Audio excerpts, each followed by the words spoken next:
زیادہ لوگوں تک افطار کروائی. جو کھانا کھلانا ہے ایک بہت ہی بہترین کاموں میں سے، جنت میں لے جانے والے کاموں میں سے ہے. سعودی عرب میں کھلانے کے میں نے وہ مناظر دیکھے ہیں جو دنیا میں کہیں بھی نہیں دیکھے.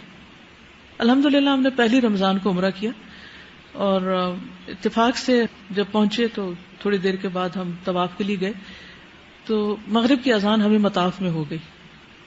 اچھا، مطاف میں کچھ لوگ صرف پانی، کھجور، قہوہ لے کر کھڑے تھے اور جب ہم چکر ادھر سے گزرتے تو وہ زبردستی ہمیں کھجور دیتے، ادھر سے گزرتے زبردستی، ہر ایک صرف دینے نہیں زبردستی دینے کو تیار ہے کہ بس لے لیں ہم سے.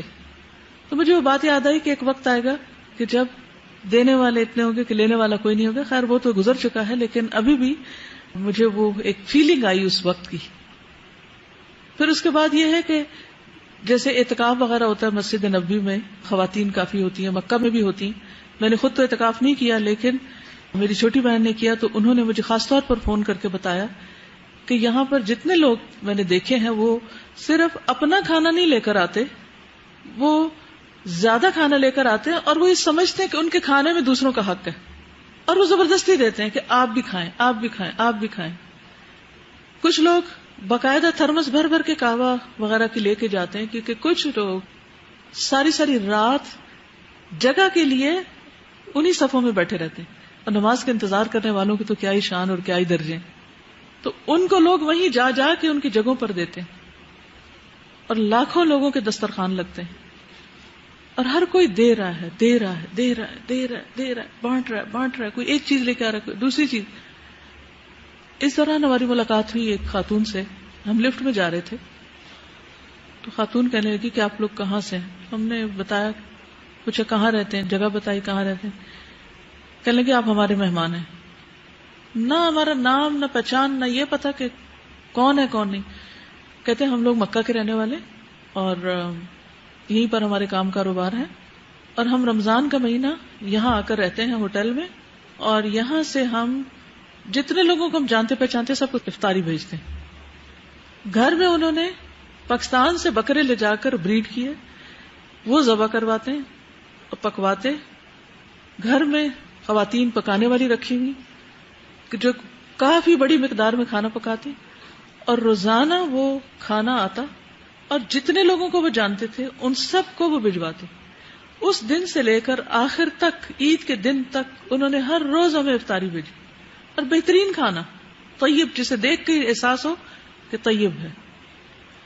میں حیران رہ گئی کہ ہم سوچتے کھائیں گے کہاں سے، کریں گے کیا. اللہ تعالیٰ کہاں سے رزق بھیجتا ہے؟ من حیث لا یحتسب، جہاں سے انسان سوچتا بھی نہیں. ان کی میڈ ہوتی تھی روزانہ، ان کے چھوٹے بچے، ان کے ساتھ خاندان کے بچے بھی ساتھ مل کے وہ ایک ایک کمرے میں جا کے فوڈ دے رہے ہیں. اب آپ سوچئے کہ ہم لوگ جب افطار کر لیتے ہیں اس کے بعد ہمارا کیا دل ہوتا ہے، کیا مل جائے، پانی مل جائے، کھانا مل جائے. اور اگر اس وقت کوئی کہے اٹھو ذرا میرے لیے فلاں کام کر لو تو کیا حالت ہوتی. وہ اپنے بچوں کو ابھی سے اتنا بچہ، وہ سارے بچے ساتھ، اور بعض اوقات اگلی نماز کا وقت قریب ہے اور وہ ابھی تک کھانا تقسیم کر رہے ہیں، انہوں نے خود کچھ نہیں کھایا ہو، صرف افطار کر کے اسے تقسیم کر رہے ہیں. خود وہ خاتون ہر روز لبن اور ٹھنڈے پانی کی، ان لوگوں نے بڑے بڑے فریج خرید لیے، بنوائے، بلکہ جیسے روم ہوتا نا، روم فریزرز، جس میں پانی کی بوٹلز لوڈ کرواتے، پھر وہ ان کو نکلواتے اور افطار سے تھوڑی دیر پہلے لا کے لوگوں میں بانٹتے، کیونکہ ٹھنڈا پانی نہیں مل سکتا. لاکھوں لوگوں کو ٹھنڈا پانی کہاں سے ملے، اتنے فریج فریزر کہاں حرم کے پاس ہوں. تو سارے دن دھوپ میں اور پیاس میں اور عمرہ اور طواف کرتے ہوئے پیاسے لوگ ان کو وہ ٹھنڈی بوتلیں دیتے، اور جب کسی کو بوتل ملتی تو یوں لگا رہے ہوتے تھے اپنی گرمی بجھانے کے لیے. اتنے خوش ہوتے. وہ کہتے ہیں کہ اللہ نے ہمیں بہت دیا تھا اور ہم لوگ بہت دنیا میں کھوئے ہوئے تھے. تو میرا ایک بھائی تھا، وہ ایک دن ہمارے پاس آیا، کہنے لگا تم لوگ ہر وقت کھانا پینا، اپنی پارٹی اور پہننا اور اسی میں لگے ہوئے ہو، اللہ کو حساب نہیں دینا. اٹھو لوگوں کی خدمت کرو. تمہیں اللہ نے مکہ میں جگہ دی ہے، تمہیں اللہ نے مکہ میں رزق دیا، بابرکت رزق دیا ہے، تم اللہ کے مہمانوں کی خدمت نہیں کرو گے. کہتی اس کی بات ایسی تھی کہ اس دن سے ہم اپنے آپ کو بھول گئے اور ہم مسلسل یہ کام کرتے ہیں. پھر آپ دیکھیے کہ جائے نمازیں بانٹ رہے ہیں. کہاں بانٹ رہے ہیں؟ ایسے لوگوں کو جا کے دیکھتے تھے کہ اچھا یہاں یہ نیچے بیٹھے ہوئے فرش پر، ان کے پاس جائے نماز نہیں ہے، اور آپ کو پتا پتھر پہ 20 رکھتے ہیں پڑھنا اور پھر قیام کرنا اور لمبے طویل سجدے کرنا. جن لوگوں کو عادت نہ ہو یا تو نماز پڑھنے کی ہی نہیں عادت یا پھر میٹ کے بغیر پڑھنے کی عادت نہیں, ان کے لیے تو بہت مشکل ہے. تو وہ ڈھونڈ ڈھونڈ کے ایسے لوگوں کو جا کے جائے نمازیں دے کر آتے. پھر ان کی پرفیوم کی دکان تھی تو چھوٹی چھوٹی شیشوں میں پرفیوم بانٹ رہے ہیں. پھر اسی طرح کہتی ہے کہ میں مطاف کے ایک حصے میں جاتی تھی اور مجھے پولیس بہت ڈانٹتی تھی کہ یہاں سے نکل جاؤ, کیونکہ ایک دفعہ کسی نے کھانے میں کوئی ٹھیک چیز نہیں تھی تو وہ پھر بین ہو گیا کھانا. اب وہ جب کہتی ہے کہ میں نے اس دن کہا اچھا میں دوسری جگہ, یہ لوگ سامنے ہی بیٹھے ہوئے, میں ادھر ہی دے دیتی ہوں. کہتی میں رات کو سوئی تو مجھے خواب آیا کہ مچھلیاں تو وہاں بھوکی تھی اور تم نے کھانا کہیں اور ڈال دیا. کہتی میں ایک دم چونک اٹھی. میں نے کہا چاہے مجھے کتنی بھی مشکل ہو, چاہے کوئی کچھ بھی ہو, میں وہیں جا کے کھانا بانٹوں گی. اور پورا رمضان وہ کھانا بانٹتی رہی. کھانا, پانی, افطاری, سحری, یو نیم اٹ, اور ایسی بے شمار مثالیں. تو میں یہ سوچتی ہوں اس کو کھلانا تو آسان ہوتا ہے کہ جس سے ہمیں شکریہ کے کچھ بول مل جاتے, اس کو کھلانا کہ جس سے ہمیں واپس کچھ بھی نہ ملے اور ہم جانتے بھی نہ.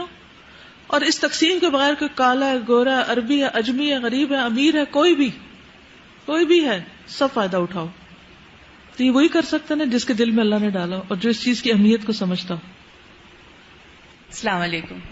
صرف میں ایڈ یہ کرنا چاہ رہی تھی جو کھانے کا آپ بتا رہی تھی, اس سال ہم بھی وہاں پہ تھے تو مدینہ میں تو یہ ہے کہ پکڑ کے لڑ کے لے جاتے نا کہ ہمارے ساتھ ہی افطار کرے. تو 3 دن ہی میں صرف تھی, تو جب گئی تو بچیاں تھیں نا کہ ہمارے ساتھ آئے. تو خیر میں ایک جگہ گئی تو وہاں جا کے جب بیٹھی تو باتیں کر رہے تھے, عربی میں ساری باتیں کرتی, بچیاں بھی اور ماں کے ساتھ. تو انہوں نے کہا کہ اب آج سے آپ سارے رمضان ہمارے ساتھ افطار کریں. میں نے کہا کہ ہم تو 3 دن صرف ہیں. خیر باتیں تھوڑے سے تو وہ پاکستانی نکلی, حالانکہ دیکھ کے عربی لگ رہی. تو تھوڑے سے بات کر کے پھر میں نے ایسے ہی پوچھا نا کہ کیونکہ جس طرح سے وہ لوگ بانٹ لی تھی بچیاں اور سارے, تو مجھے ایسا لگا کہ کتنے یہ لوگ فراغ دل ہیں اور پتہ نہیں کتنے پیسے والے ہوں گے, کیونکہ یہاں والے سبھی ہم سمجھتے پیسے والے. تو ایسے ہی میں نے پوچھا کہ آپ کے میاں کیا کرتے, بزنس ہے یہاں پہ؟ تو آرام سے انہوں نے کہا کہ نہیں وہ سیکیورٹی گارڈ ہے. سبحان اللہ. تو جب میں چپ ہو گئی نا تو کہتی میرا بیٹا بھی ایک ہے, وہ ڈرائیور ہے. اور ان کو سمجھ میں آیا کہ میں ذرا سا حیران پریشان ہوئی, تو کہنے لگی کہ اللہ نے بڑا برکت دیا. اور سوچے پورے رمضان وہ لوگوں کو کھلا رہے, اور اس میں دہی بھی, روٹی بھی, کھجور, اور دنیا جہان کے اتنے فراغ دلی سے. ان کے میاں سیکیورٹی گارڈ ہے اور بیٹا ڈرائیور ہے. تو بس یہ دل کی بات ہوتی ہے کہ جس کا دل کھلا ہوتا ہے اللہ اس کے کام میں برکت کرے. بالکل. اللہ ہم سب کو توفیق عطا کرے. السلام علیکم.